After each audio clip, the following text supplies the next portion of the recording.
इस चैप्टर के अंदर हमको बस केवल इतना पढ़ना है कि जो पूर्ति होती है वो कैसे कैसे चेंज होती है। हम इस चैप्टर के अंदर ये पढ़ेंगे। वैसे तो हमने इस चीज़ को क्लास 11th के अंदर भी पढ़ रखा है, अगर आपको याद हो तो व्यष्टि अर्थशास्त्र के अंदर भी एक पूर्ति वाला चैप्टर था। पूर्ति को कौन कौन से घटक प्रभावित करते हैं जिसकी वजह से पूर्ति के अंदर जो है वो चेंज आता है। तो यही सारी की सारी चीज़ें हमें इस चैप्टर के अंदर पढ़नी है कि वो कौन कौन सी चीज़ें हैं जिसकी वजह से सप्लाई पे इफ़ेक्ट पड़ता है। बेसिकली जो मेन जो हैं 3-4 चीज़ें हैं जिसकी वजह से सप्लाई पे इफ़ेक्ट पड़ता है और सप्लाई उसकी वजह से चेंज हो जाती है। कह रहा है कि इस चैप्टर को पढ़ के हम बेसिकली क्या देखेंगे, विशेष रूप से हम उद्योग की लागत में होने वाले परिवर्तनों के फलस्वरूप अल्पकाल और दीर्घकाल में क्या देखेंगे, अल्पकाल और दीर्घकाल में होने वाले खिसकाव का जो है अध्ययन करेंगे इस चैप्टर के अंदर। इसका क्या मतलब होता है, पहले आप ज़रा ये समझिए। सबसे पहली बात तो आपको जो एक फ़ॉर्मूला पता होना चाहिए, बहुत ज़्यादा ध्यान से समझेंगे। एक फ़ॉर्मूला जो होता है ये होता है लाभ का। अगर आपको प्रॉफिट निकालना है तो प्रॉफिट का जो फॉर्मूला होता है ये होता है आपका आगम माइनस लागत। इसका क्या मतलब होता है, अगर आपको प्रॉफिट निकालना है तो आगम का मतलब क्या होता है ये आपको पता होना चाहिए, लागत का मतलब क्या होता है ये आपको पता होना चाहिए। आगम का मतलब होता है किसी वस्तु को बेचने से एक उत्पादक के पास जितने भी पैसे आते हैं उसको आगम कहते हैं। जैसे मान लो मैं एक पेन बना रहा हूँ, ठीक है, तो वो जो पेन है 5 रुपये का बिकता है बाज़ार के अंदर। तो एक उत्पादक के पास बेचकर कितने पैसे आएंगे, 5 रुपये आएंगे। और मान लीजिए उसको बनाने में कितने रुपए लगते हैं, उसको बनाने में 4 रुपये लगते हैं। 4 रुपये का बनता है तब जाके 5 रुपये का बिकता है। तो अगर मैं यहाँ पे प्रॉफिट निकालूँ तो एक पेन पे उस उत्पादक को 1 रुपये का लाभ जो है वो हो रहा है, ठीक है। अब ज़रा 2 सिनेरियो समझिए। मान लीजिए ये पेन 5 रुपये का ही बिके, अगर कैसे भी करके उत्पादक अपनी जो कॉस्टिंग है अगर उसको कम कर दे, जैसे अभी तो 4 रुपये का बन रहा है, अगर वो कैसे भी करके इस पेन को अगर 3 रुपये में बना दे तो उसका प्रॉफिट कितना हो जाएगा, उसका प्रॉफिट हो जाएगा 2 रुपये का। क्योंकि वही पेन जो 4 रुपये में बन रहा था वही पेन अब 3 रुपये में बन रहा है, बिक 5 रुपये का ही रहे। तो उसका लाभ क्या हुआ, उसका लाभ जो है वो बढ़ गया। कैसे बढ़ गया, जब उसकी जो लागत है वो क्या हो गई, जब उसकी जो लागत है वो जो है डिक्रीज़ हो गई। मतलब अगर प्रोड्यूसर की कॉस्टिंग अगर डिक्रीज़ होती है तो भाई उससे लाभ बढ़ जाता है, ठीक है। अच्छा, इसको चाहो तो हम ऐसे लिख देते हैं, ऐसे लिखिए इसको, बहुत ज़्यादा ध्यान से समझेंगे। जब लागत घट जाती है तो उससे क्या होता है, लागत घटने से लाभ जो हैं वो बढ़ जाते हैं। अभी हमने यहाँ पे समझा इसको कि वही पेन बिक 5 रुपये का ही रहे, लेकिन वो पेन जो पहले 4 रुपये का बन रहा था वो अब 3 रुपये का बन रहा है। कैसे भी करके प्रोड्यूसर ने अपनी कॉस्टिंग को कम कर दिया, 4 से 3 रुपये पे ले आया, जिससे लाभ बढ़ गए। और जिस भी चीज़ से वो कॉस्टिंग किस वजह से घटी है वही हम यहाँ पे पढ़ेंगे इस चैप्टर के अंदर कि वो कौन कौन से रीज़न है जिसकी वजह से कॉस्टिंग घटती है और वो कौन कौन से रीज़न है जिसकी वजह से कॉस्टिंग बढ़ती है। और वो फैक्टर जो लाभ की संभावना को बढ़ा रहा है, उससे क्या होता है, जिस भी चीज़ से लाभ बढ़ रहे हैं उससे पूर्ति क्या हो जाती है, उससे पूर्ति जो है वो बढ़ जाती है, सप्लाई जो है उससे बढ़ जाएगी। तो उससे पूर्ति जो है वो क्या हो जाएगी, बढ़ जाएगी, सबसे पहली बात तो। लेकिन ऐसा भी तो हो सकता है कि ये पेन क्या कहते हैं 5 रुपये का ही बन रहा है, 5 रुपये का ही बिकता है, लेकिन ये तो मान लो, चलो मैंने केस 1 ले लिया कि पेन कॉस्टिंग घटा दी और पता चला कॉस्टिंग और बढ़ जाए, 4 रुपये का बनता था और पता चला अब 4.5 का हो जाए, ऐसा भी तो हो सकता है। इसको हम जो है केस 2 नाम दे देते हैं। तो अगर ये ₹4.5 का बनने लग जाए तो अब क्या होगा? अब तो लाभ घट गया, पहले लाभ बढ़ गया था। पहले एक पेन पे ₹1 का लाभ हो रहा था और अब एक पेन पे केवल 0.5 का जो है प्रॉफिट हो रहा है। मतलब हर वो फैक्टर जो आपकी लागत को बढ़ा रहा है, उससे आपकी लाभ की संभावना क्या हो जाती है? उससे आपकी लाभ की संभावना कम हो जाती है। और जिस भी चीज़ से आपकी लाभ की संभावना कम हो जाती है, उससे आपकी पूर्ति क्या हो जाती है? घट जाती है। और जिस भी चीज़ से आपके लाभ की संभावना बढ़ती है, उससे आपकी पूर्ति जो है वो बढ़ जाती है। ये आपको सबसे पहली बात तो ध्यान रखना है। हर वो फैक्टर जो आपकी कॉस्टिंग घटा रहा है, उससे आपका प्रॉफिट बढ़ेगा, और अगर प्रॉफिट बढ़ेगा तो पूर्ति बढ़ती है। हर वो फैक्टर जो आपका लागत बढ़ा रहा है, उससे लाभ की संभावना घट जाती है और पूर्ति घट जाती है। तो ये हम पढ़ेंगे कि वो कौन कौन से फैक्टर्स हैं जो हमारी लागत को घटा रहे हैं, और वो कौन कौन से फैक्टर हैं जो हमारी लागत को बढ़ा रहे हैं। तो इस चैप्टर के अंदर हम ये पढ़ेंगे कि जब लागत में परिवर्तन होता है, जब कॉस्टिंग के अंदर चेंज आता है, तो उसका शॉर्ट रन में और लॉन्ग रन में, अल्पकाल में और दीर्घकाल में, अल्पकाल और दीर्घकाल में किस तरीके का प्रभाव पड़ता है पूर्ति पे। क्या प्रभाव पड़ेगा? पूर्ति बढ़ेगी, घटेगी? शॉर्ट रन में अलग तरीके के प्रभाव देखने के लिए मिलेंगे और लॉन्ग रन में अलग तरीके के प्रभाव हमको देखने के लिए मिलते हैं। तो ये सारी चीज़ें हमें इस चैप्टर के अंदर पढ़नी हैं। और बाज़ार अभी फ़िलहाल तो अभी पूर्ण प्रतियोगिता, एकाधिकार जो होते हैं, कई तरीके के बाज़ार होते हैं, लेकिन अभी हम डिफरेंट मार्केट के अंदर अभी हम यहाँ देखते हैं किस किस बाज़ार के अंदर हमें पढ़ना है। और जब ये लागतें चेंज होती हैं तो इससे सप्लाई बढ़ भी रही है, सप्लाई घट भी रही है। तो चैप्टर का नाम है व्यवहार में उपभोक्ता और उत्पादक का सिद्धांत। तो इसमें हम ये पढ़ेंगे कि भाई जब पूर्ति बढ़ रही है, तो जब पूर्ति घट रही है तो किसको फ़ायदा हो रहा है, किसको नुकसान हो रहा है। कॉस्टिंग बढ़ने से उत्पादक को फ़ायदा होता है, नुकसान होता है, या कॉस्टिंग घटने से उपभोक्ता को फ़ायदा होता है, नुकसान होता है। ये सारी की सारी चीज़ें इस चैप्टर के अंदर आपको जो है बताई जाएंगी। बस ये जो मैंने यहाँ पे आपको लिंक बताया है, ये आपको ध्यान रखना है, और ये फॉर्मूला आपको ध्यान रखना है। लाभ का फॉर्मूला होता है आगम माइनस लागत। हर वो चीज़ जो कॉस्टिंग घटा दे, उससे लाभ की संभावना बढ़ती है, पूर्ति बढ़ जाती है। मतलब लागत में और पूर्ति में कैसा रिलेशन है? इन्वर्स रिलेशन है। लागत और पूर्ति में जो भी चीज़ लागत घटाएगी, उससे पूर्ति बढ़ेगी, और जो भी चीज़ लागत बढ़ाएगी, उससे पूर्ति घटेगी। ये बात आपको जो है ध्यान रखनी है। अब देखिए, अब हम सबसे पहले ये पढ़ेंगे कि आखिर वो कौन कौन से फैक्टर्स हैं जो लागतों के अंदर परिवर्तन करते हैं, लागतों के अंदर चेंज करते हैं। वो कौन कौन से फैक्टर्स हैं? देखिए, सबसे पहला जो है, कह रहा है लागत में परिवर्तन के कई कारण हैं। बहुत सारे फैक्टर्स होते हैं जो कि कॉस्टिंग को चेंज करते हैं। उससे कॉस्टिंग बढ़ भी सकती है, उससे कॉस्टिंग घट भी सकती है। पहले हम रीज़न ही पढ़ते हैं जो अभी मैंने ऊपर आपको बताया कि भाई कॉस्टिंग बढ़ भी सकती है और कॉस्टिंग घट भी सकती है। तो सबसे पहले कह रहा है, किसी उद्योग में प्रयोग किए जाने वाले साधनों की कीमत बढ़ने से लागत बढ़ जाती है।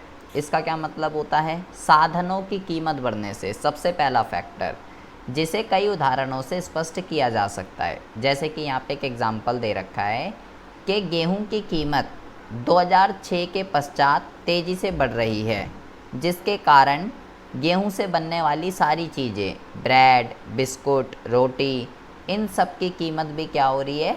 इन सब की कीमत जो है वो भी बढ़ रही है।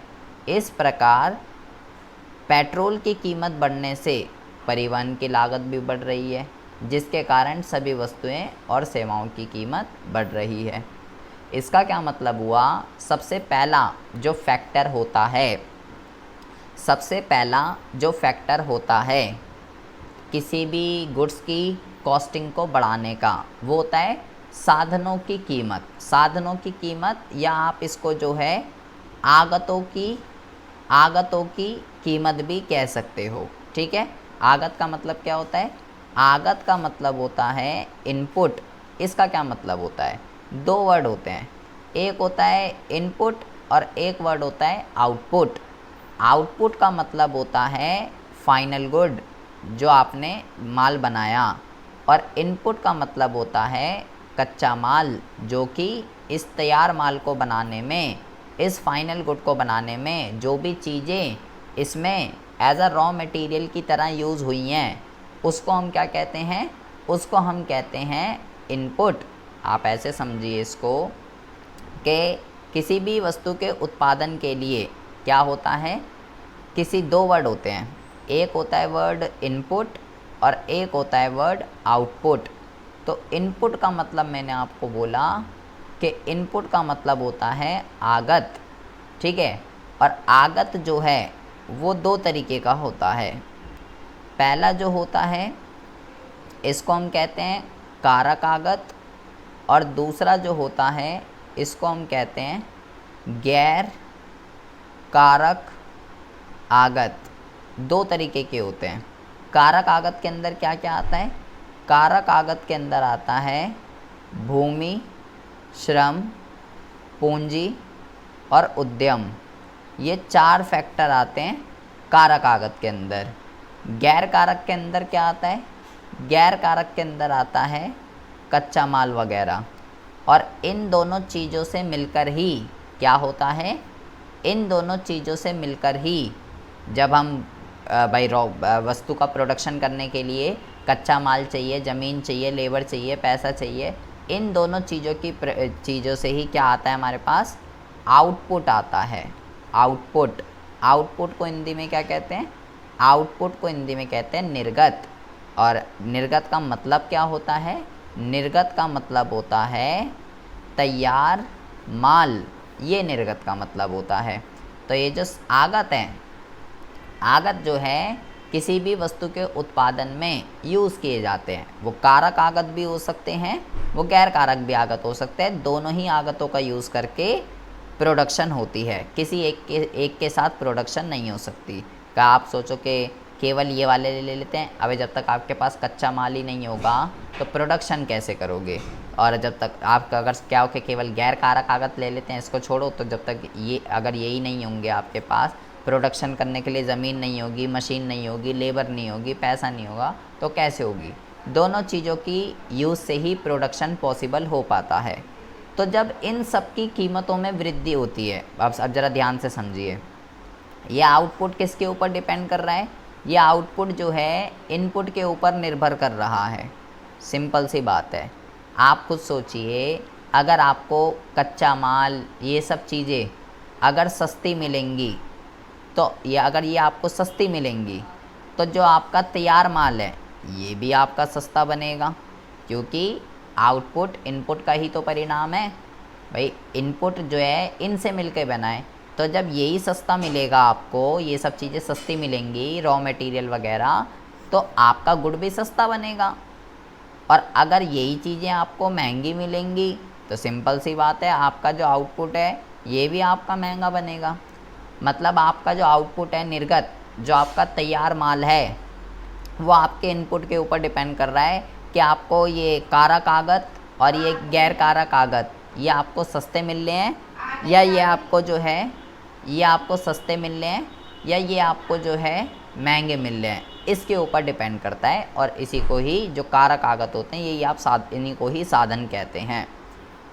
तो सबसे पहला जो फैक्टर है, जैसे कि यहाँ पे इसने बोला कि भाई अगर गेहूं की कीमत बढ़ रही है तो गेहूं से बनने वाली सारी चीज़ें, ब्रेड, बिस्कुट, रोटी, जैसे ब्रेड किससे बनती है? आटे से बनती है। तो अगर, और आटा किससे बनता है? गेहूं से।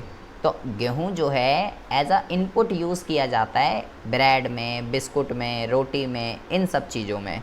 तो अगर जो उसका इनपुट है वो ही महंगा मिल रहा है, गेहूं ही महंगा मिल रहा है, तो सिंपल सी बात है ब्रेड, बिस्कुट, रोटी ये भी आपको महंगे मिलेंगे। अगर गेहूं ही आपको सस्ता मिलने लग जाए तो फिर आटा सस्ता हो जाएगा। आटा सस्ता हो जाएगा तो भाई ब्रेड, बिस्कुट, रोटी सस्ते बनेंगे, क्योंकि उसके अंदर जो इनपुट यूज़ हो रहा था ब्रेड, बिस्कुट के अंदर, वो आपको सस्ता मिल रहा है, तो आपका प्रोडक्ट सस्ता बन रहा है। और अगर वही गेहूं महंगा मिलेगा इनपुट, तो आपका जो प्रोडक्ट है, फाइनल गुड, तैयार माल, ब्रेड बिस्कुट, वो महंगे मिलेंगे।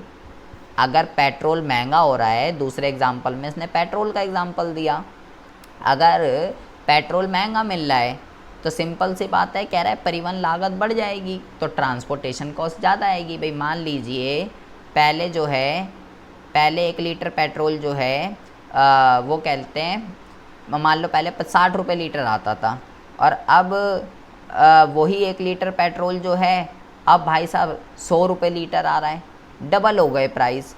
मतलब पहले किसी एक जगह जाने में 50 रुपये 60 रुपये लगते थे, अब उसी जगह जाने में 100 रुपये लग रहे हैं, क्योंकि पेट्रोल महंगा हो चुका है। तो कॉस्टिंग क्या हो गई, बढ़ गई। अब फिर क्योंकि पेट्रोल की कीमतें बढ़ी, फिर भाई गुड्स को one place to another place ले जाने में ट्रांसपोर्टेशन की तो मदद ली जाती है, और किसकी मदद ली जाएगी। अब जैसे दूध है, दूध मदर डेयरी तक कैसे आएगा, उसको मदर डेयरी टैंकर आता है ना, टैंकर के अंदर दूध आता है, हमारे तक कैसे पहुंचेगा दूध।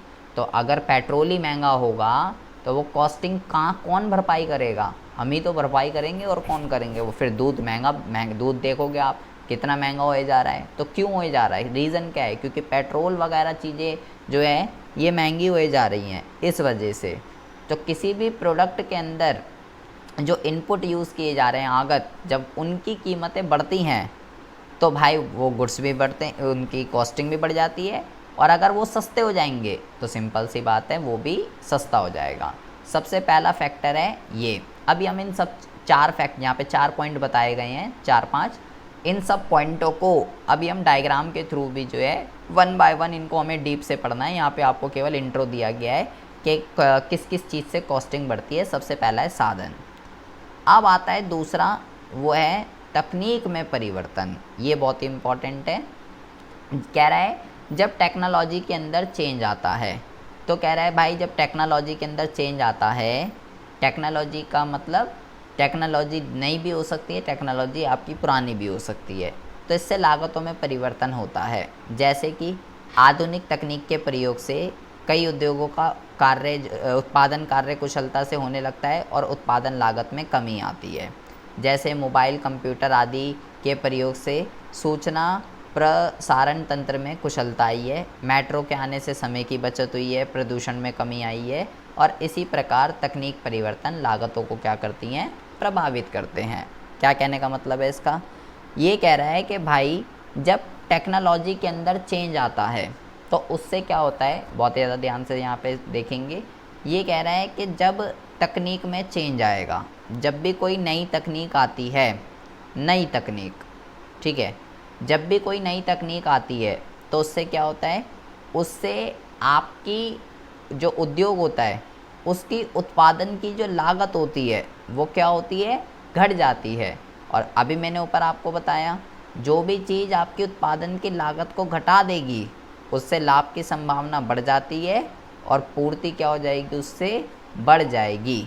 अगर कोई भी नई टेक्नोलॉजी आती है मार्केट के अंदर तो वो हमेशा कुछ नया इनोवेटिव लाती है जिससे फर्मों की कॉस्टिंग घटे। जितनी भी नई नई मशीनें वगैरह आती हैं उनका एक ही ऑब्जेक्ट होता है कि कैसे भी करके लागत को घटाया जाए ताकि उसके लाभ बढ़ें और पूर्ति बढ़े। और अगर आपकी टेक्नोलॉजी बहुत ही ज़्यादा पुरानी है, आप टेक्नोलॉजी चेंज ही नहीं कर रहे अपनी, वही पुरानी घिसी पिटी तकनीक में लगे पड़े हो, मार्केट में नई नई मशीनें आ रही हैं, आप उसका यूज़ नहीं कर रहे, पुरानी ही चीज़ों का यूज़, पुरानी टेक्नोलॉजी, पुरानी मशीनों का यूज़ कर रहे हो, तो उससे आपकी कॉस्टिंग बढ़ जाती है। और जो अभी आपकी कॉस्टिंग को बढ़ा दे उससे आपकी लाभ की संभावना घट जाती है और पूर्ति उससे क्या हो जाएगी, घट जाएगी। तो आप किस तरीके की टेक्नोलॉजी का यूज़ करते हो, क्या आपकी टेक्नोलॉजी पुरानी है, क्या आपकी टेक्नोलॉजी नहीं है, इस चीज़ के ऊपर आपकी कॉस्टिंग मैटर करती है। अगर टेक्नोलॉजी पुरानी है तो आपकी कॉस्टिंग ज़्यादा आएगी, अगर टेक्नोलॉजी नहीं है तो आपकी कॉस्टिंग कम आएगी जिससे कि पूर्ति बढ़ जाएगी। तो दूसरा जो फैक्टर है वो है आपकी टेक्नोलॉजी, कि किस तरीके की टेक्नोलॉजी आप यूज़ करते हो। अगला कह रहा है, ये बहुत ही इम्पोर्टेंट है, लागत में परिवर्तन का एक मुख्य कारण करों में होने वाला परिवर्तन। तीसरा, और जो सबसे मेन, जो सबसे बड़ा रीज़न है वो है बेटा टैक्स। सरकार क्या करती है, कह रहा है सीमा शुल्क में परिवर्तन आने से कई उद्योगों पे क्या होता है, कई उद्योगों में लागतों में परिवर्तन आता है। सरकार क्या करती है भाई, जब प्रोडक्शन होती है तो उस पर टैक्स लगता है, और टैक्स लगने से क्या होता है, टैक्स लगने से देखिए, टैक्स लगने से हमारी कॉस्टिंग बढ़ जाती है। अभी मैंने आपको एक लाभ का एक फॉर्मूला बताया कि जी लाभ का फॉर्मूला होता है आगम माइनस लागत, ये फॉर्मूला होता है। मैं पेन 5 रुपये का बेचता हूँ और क्या कहते हैं 5 रुपये का बेचता हूँ और 3 रुपये का मान लो उसको कॉस्टिंग आती है बनाने की, ये और तो मेरे को लाभ कितने का होगा, तो मेरे को लाभ 2 रुपये का होगा। मान लीजिए अभी हमने लिया ये विदाउट टैक्स, टैक्स के बिना, ठीक है। अब यही पेन 5 रुपये का बिकेगा, लेकिन अभी टैक्स नहीं लगाया था सरकार ने। अब मान लीजिए टैक्स लग गया, टैक्स लगने से क्या होता है, टैक्स लगने से हमारी कॉस्टिंग जो है वो बढ़ जाती है। जो पेन मान लो 3 रुपये का बन रहा था, अब मान लो टैक्स लगने से कॉस्टिंग बढ़ गई, अब टैक्स के साथ 3.5 रुपये का वो पेन बन रहा है, तो उससे क्या हुआ, उससे मेरा जो प्रॉफिट है वो कितना हो जाएगा, 1.5 रुपये का विद टैक्स। तो मेरा लाभ क्या कर दिया टैक्स ने, टैक्स ने मेरा जो लाभ है उसको घटा दिया। और अभी मैंने आपको समझाया, जो भी चीज़ आपके लाभ को घटा देगी वो आप उससे क्या होगा, पूर्ति घट जाएगी। तो टैक्स लगने से कॉस्टिंग बढ़ जाती है, प्रोडक्ट महंगा हो जाता है। तो तीसरा जो सबसे बड़ा रीज़न है कॉस्टिंग को बढ़ाने का, वो होता है टैक्स। टैक्स की वजह से कॉस्टिंग बढ़ती है। तो अभी हम ये सारी चीज़ें, आगत, तकनीक, टैक्स, ये सारी चीज़ें इंडिविजुअली अभी हम डायग्राम के थ्रू पढ़ने वाले हैं। बट अभी आपको सिर्फ इतना बता रहा है कि कॉस्टिंग कैसे कैसे बढ़ती है। कह रहा है या प्रकृति में होने वाला परिवर्तन, फोर्थ जो है, फोर्थ जो क्या रीज़न है लागत को बढ़ाने का, कह रहा है जो नेचर के अंदर जो चेंज होता है, जैसे कि नेचर के अंदर क्या चेंज होता है, कह रहा है भाई नेचर के अंदर चेंज होने से भी लागतों में परिवर्तन होता है। कहीं पे मान लीजिए बाढ़ आ गई, सूखा पड़ गया, तो बाढ़ आ गई, सूखा पड़ गया, तो इससे इस पे सबसे ज़्यादा प्रभाव किस पे पड़ता है, कृषि पे, एग्रीकल्चर पे, क्योंकि कृषि तो पूरी बारिश के ऊपर डिपेंड होती है ना। पानी हद से ज़्यादा मिल जाए तो भी हानिकारक, और पानी ना मिले तो भी हानिकारक। और जो प्राथमिक क्षेत्र है वो तो जड़ है हमारी, जब वहीं से उसको दिक्कत होगी तो आगे हमें दिक्कत होती है। तो कृषि उत्पादों की कीमत क्या हो जाएगी, बढ़ जाएगी, तथा पर्याप्त वर्षा खाद्य उत्पादनों की उत्पादन लागत जो है वो कम करती है। अत्यधिक वर्षा क्या करती है, अत्यधिक वर्षा या ना होना खाद्य उत्पादन लागतों को बढ़ा देती है। क्या कह रहा है बेटा, ये कह रहा है कि अगर बारिश ज़्यादा, मैंने जैसे अभी आपको बोला, ज़्यादा पानी भी हानिकारक है और कम पानी भी हानिकारक है। कह रहा है अगर अत्यधिक वर्षा होगी, ठीक है, अगर अत्यधिक वर्षा होगी, ठीक है, बहुत ज़्यादा हद से ज़्यादा, मतलब किसान ने उगाया अपनी फसल वगैरह और बारिश हद से ज़्यादा हो गई, जितना पानी मिलना चाहिए था उससे ज़्यादा हो गया, या वर्षा का ना होना, या बारिश हुई ही नहीं, या तो बहुत ही ज़्यादा हो गई और या हुई ही नहीं, सूखा पड़ गया, तो ये दोनों ही सिचुएशन किसान के लिए क्या है, नुकसान है, क्योंकि दोनों में उसकी फसल क्या हो जाएगी, ख़राब हो जाएगी, और जिससे कि क्या हो जाता है, कॉस्टिंग बढ़ जाती है। आप कभी भी देख लेते हो, प्याज, टमाटर, जो भी एग्रीकल्चर प्रोडक्ट्स होते हैं, कभी भी 100 रुपये, 120 रुपये ऐसे पार पहुंच जाते हैं मौसम की वजह से। नॉर्मल चीज़ें, हरा धनिया, बारिश के टाइम पे आप देखोगे कोई भी चीज़ें बहुत महंगी महंगी बिकने लगती हैं। क्यों? क्योंकि जब एग्रीकल्चर सेक्टर को प्रॉब्लम होगी तो भाई आगे हमें प्रॉब्लम होती है। तो सब नेचर के ऊपर डिपेंड करता है कि क्या चल रहा है नेचर के अंदर। कहीं बाढ़ आ गई, भूकंप आ गया, तबाह हो गया, सब कुछ सूखा पड़ गया, तो भी कॉस्टिंग ऑटोमेटिकली जो है क्या हो जाती है, इंक्रीज़ हो जाती है। तो नेचुरल क्राइसिस जो होते हैं, बाढ़, भूकंप, सूखा, ये भी जो है कॉस्टिंग को इफ़ेक्ट करते हैं। इसको प्रकृति में होने वाले परिवर्तन कहते हैं। तो बेसिकली यहाँ पे 4 फैक्टर हैं जो कि कॉस्टिंग को क्या कर रहे हैं, कॉस्टिंग को बढ़ाने में जो है उत्तरदायी हैं। सबसे पहला जो है वह है प्रकृति में होने वाला परिवर्तन, दूसरा जो है वो है कर में होने वाला परिवर्तन, तीसरा जो है वो है तकनीकी परिवर्तन, और चौथा जो रीज़न है वो है आपका साधनों की कीमत। साधन की कीमत, तकनीकी कीमत, करों में होने वाला परिवर्तन, यहाँ पे देखिए साधनों की कीमत, तकनीकी परिवर्तन, लागत में परिवर्तन और प्रकृति में होने वाला परिवर्तन। ये 4 रीज़न है जिसकी वजह से क्या होता है, जिसकी वजह से लागतों में परिवर्तन आता है, और यही फैक्टर्स क्या करते हैं, यही फैक्टर्स आगे लाभ की संभावना को कम कर देते हैं, जिससे कि पूर्ति कम हो जाती है। ये अभी आपने इसका केवल इंट्रो पढ़ा है कि भाई वो कौन कौन से रीज़न है जिसकी वजह से लागत में कमी आ रही है। अब ज़रा ध्यान से समझेंगे, ये हमने रीज़न तो पढ़ लिए। अब कह रहा है कि अब हमें ये पढ़ना है कि ये जो सारे फैक्टर्स हैं हमें 2 तरीके के टाइम पीरियड में पढ़ना है, अल्पकाल और दीर्घकाल में। ठीक है, अल्पकाल का मतलब होता है टाइम पीरियड कम है, और दीर्घकाल का मतलब होता है टाइम पीरियड ज़्यादा है। ठीक है, ज़रा ध्यान से समझेंगे, इसको भी हम पढ़ते हैं। पहले ज़रा एक चीज़ ध्यान रखेंगे, जो साधन होते हैं, साधन अभी जो ऊपर मैंने आपको बताया, इनपुट भी कह सकते हो, फैक्टर्स भी कह सकते हो, ये जो हैं ये 2 तरीके के होते हैं बेटा।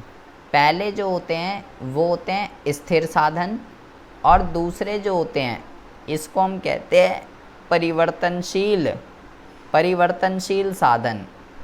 एक होते हैं स्थिर साधन और एक होते हैं परिवर्तनशील साधन। कौन से होते हैं स्थिर साधन और कौन से होते हैं परिवर्तनशील साधन, पहले आप ज़रा ये समझिए। स्थिर साधन का मतलब हो गया जिसको बनाने में टाइम लगता है, जैसे मान लीजिए इमारत, बिल्डिंग, मशीन, ये जो चीज़ें हैं, अगर मैं चाहूँ मुझे अभी बिल्डिंग मिल जाए, अभी मैं बिल्डिंग बना दूँ, क्या बिल्डिंग अभी बन जाएगी? नहीं बनेगी। ख़रीदने की बात नहीं कर रहा हूँ बनी बनाई की, मुझे बनानी है खुद, तो क्या है, अबे बिल्डिंग बनाने में तो टाइम लगेगा ना, 6 से 1 साल के अंदर बिल्डिंग बनती है। तो भाई अभी चाहता हूँ अभी नहीं मिल सकती, अभी चाह रहा हूँ मैं अभी मशीन बन जाए, तो कहाँ से बन जाएगी? नहीं बन सकती। तो ऐसे साधन जिनको बनाने में टाइम लगता है उनको स्थिर साधन कहते हैं। ये वाले साधन आपको केवल कहाँ मिलेंगे? आपको ये ध्यान रखना है, ये साधन आपको केवल दीर्घकाल में ही मिलते हैं, शॉर्ट टर्म में तो नहीं मिल सकते, क्योंकि मैंने बोला कि भाई इनको बनने में टाइम लगता है, इतनी जल्दी आपको नहीं मिल सकते ये। ठीक है, इनको बनने में टाइम लगता है, तो क्योंकि इनको बनने में टाइम लगता है तो ये अल्पकाल में नहीं मिल सकते, केवल दीर्घकाल में ही मिल सकते हैं। परिवर्ती का मतलब क्या होता है? परिवर्ती का मतलब होता है कच्चा माल, हाँ कच्चा माल, श्रमिक, ये वाली जो चीज़ें होती हैं ये परिवर्ती होते हैं। ये मैं जब चाहे, मेरे को कच्चा माल कम पड़ गया, अबे तो और ख़रीद के ले आऊँगा, क्या हो गया? मेरे को लग रहा है श्रमिक कम है, 5 श्रमिक और हायर करने हैं तो और हायर कर लेंगे, क्या दिक्कत आ रही है? ये मैं जब चाहे अपने अकॉर्डिंग बदल सकता हूँ। तो आपको ये ध्यान रखना है, जो परिवर्ती वाले हैं ये तो अल्पकाल और दीर्घकाल, ये तो दोनों में फर्म अपने अकॉर्डिंगली बदल सकती है, इसकी कोई दिक्कत नहीं है। ये दोनों टाइम पीरियड में अवेलेबल होते हैं, अल्पकाल में भी और दीर्घकाल में भी। लेकिन जो स्थिर वाले हैं ये केवल दीर्घकाल में ही अवेलेबल होते हैं, अल्पकाल में नहीं। तो अगर, अब ज़रा ध्यान से समझेंगे, अगर अल्पकाल में फर्म को अपना उत्पादन बढ़ाना है, अल्पकाल में, शॉर्ट टाइम पीरियड में, तो अल्पकाल के अंदर अगर फर्म को उत्पादन बढ़ाना है तो वो केवल किसके ऊपर डिपेंड है? केवल परिवर्ती वाले साधन पे, क्योंकि अल्पकाल में केवल कौन सा साधन मिलेगा? परिवर्ती। अगर उसे अपनी प्रोडक्शन बढ़ानी है तो भाई श्रमिक वगैरह ज़्यादा लगा दे, रॉ मटेरियल वगैरह ज़्यादा ला दे, तो प्रोडक्शन बढ़ जाएगी अल्पकाल के अंदर। लेकिन अगर हम बात करते हैं दीर्घकाल की, तो दीर्घकाल में तो बेटा स्थिर वाले भी मिल सकते हैं आपको और परिवर्ती वाले भी, दीर्घकाल में तो दोनों अवेलेबल हैं।